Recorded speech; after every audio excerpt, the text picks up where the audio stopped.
Assalamualaikum warahmatullahi wabarakatuh. Sahabat beriman, pernahkah kalian mendengar tentang sebuah kaum yang begitu hebat?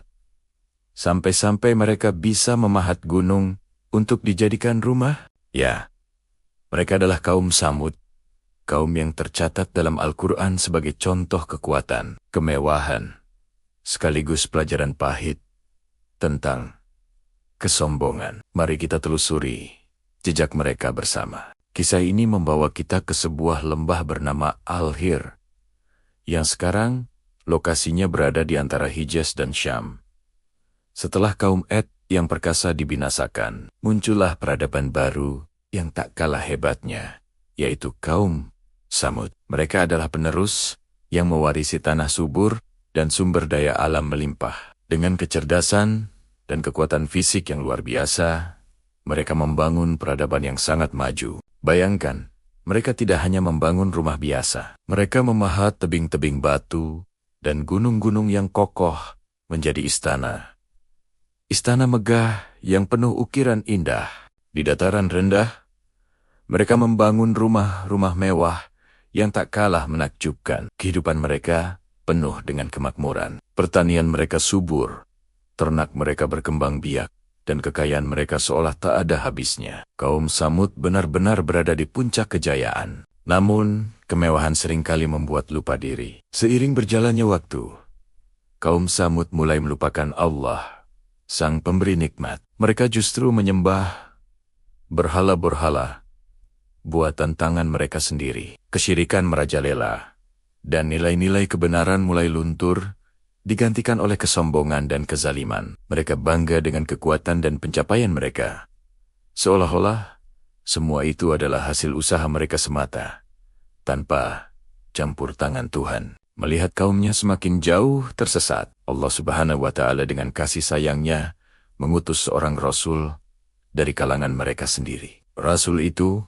adalah Nabi Saleh alaihi. Beliau adalah seorang pria yang dikenal jujur, cerdas, dan berasal dari keluarga yang terpandang. Nabi Saleh datang bukan untuk meminta jabatan atau harta, melainkan untuk mengajak mereka kembali ke jalan yang lurus. Dengan penuh kelembutan, Nabi Saleh berkata, "Wahai kaumku, sembahlah Allah sekali-kali, tidak ada Tuhan bagimu selain Dia.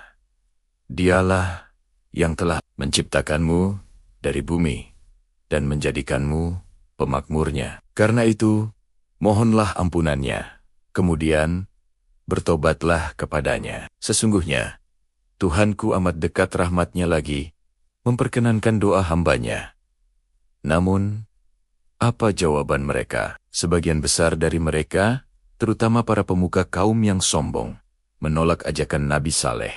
Mereka merasa terganggu, karena ajaran Tauhid itu mengancam status dan tradisi nenek moyang mereka. Mereka mencemooh Nabi Saleh, menuduhnya sebagai pendusta, bahkan menganggapnya sebagai orang yang terkena sihir. Mereka berkata, "Wahai Saleh, engkau ini hanyalah manusia biasa seperti kami. Bagaimana mungkin engkau menjadi seorang utusan Tuhan?" Penolakan mereka tidak membuat Nabi Saleh menyerah. Beliau terus berdakwah dengan sabar, mengingatkan mereka akan azab yang menimpa kaum Ad sebelumnya. Tapi hati mereka telah membatu. Para pembesar kaum yang angkuh akhirnya menantang Nabi Saleh. Mereka berkata, "Jika engkau memang benar seorang Rasul, datangkanlah kepada kami sebuah mukjizat yang nyata." Mereka meminta sesuatu yang mustahil.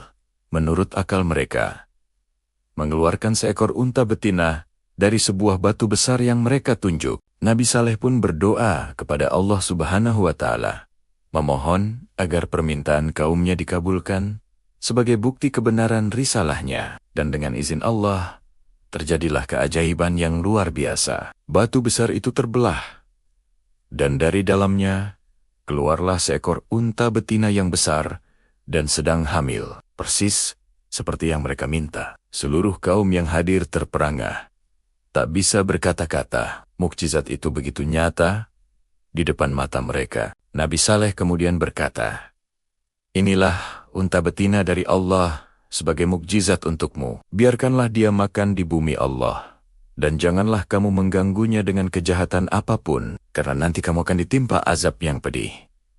Nabi Saleh juga menetapkan aturan bahwa sumber air di lembah itu akan dibagi. 1 hari untuk unta itu minum, dan hari berikutnya untuk seluruh kaum dan ternak mereka. Kehadiran unta ajaib ini membuat sebagian kecil dari kaum Samud akhirnya beriman. Namun, mayoritas dari mereka, terutama para pemimpinnya, justru semakin benci dan iri. Mereka melihat unta itu sebagai ancaman. Mereka tidak suka harus berbagi air, dan kehadiran unta itu selalu mengingatkan mereka pada kebenaran ajaran Nabi Soleh yang mereka benci. Hati mereka dipenuhi kedengkian. Akhirnya, para pembesar kaum yang kafir itu bersekongkol. Mereka menghasut 9 orang pria paling jahat di kota itu untuk melaksanakan sebuah rencana keji. Dipimpin oleh 2 orang bernama Qudar bin Salif dan Musada bin Mihraj.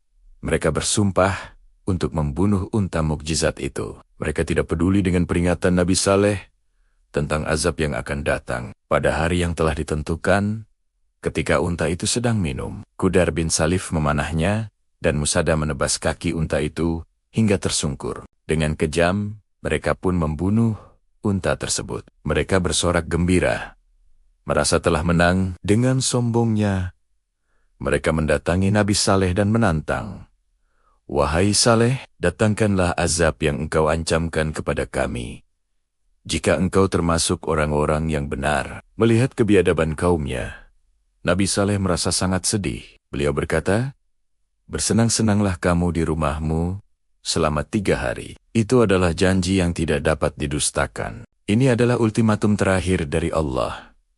Selama 3 hari itu, wajah kaum Samud berubah warna. Hari pertama menjadi kuning, hari kedua menjadi merah, dan hari ketiga menjadi hitam pekat.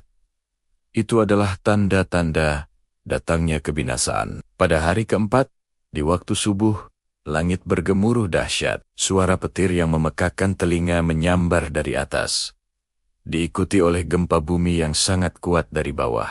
Azab Allah datang dalam bentuk suara mengguntur yang menghancurkan segala yang ada. Istana-istana megah yang mereka pahat di gunung hancur lebur. Rumah-rumah mewah mereka rata dengan tanah. Dalam sekejap, kaum Samud yang perkasa dan sombong itu tewas bergelimpangan di rumah-rumah mereka. Tak berdaya, seolah-olah mereka tidak pernah ada di sana. Allah menyelamatkan Nabi Saleh dan para pengikutnya yang beriman dari azab tersebut. Mereka meninggalkan negeri itu, membiarkan puing-puing kemewahan kaum Samud menjadi saksi bisu dari akhir sebuah kesombongan. Sahabat beriman, kisah kaum Samud adalah cermin bagi kita semua. Kekuatan, kecerdasan, dan kemewahan bukanlah jaminan keselamatan jika tidak diiringi dengan iman dan rasa syukur kepada Allah Subhanahu wa Ta'ala.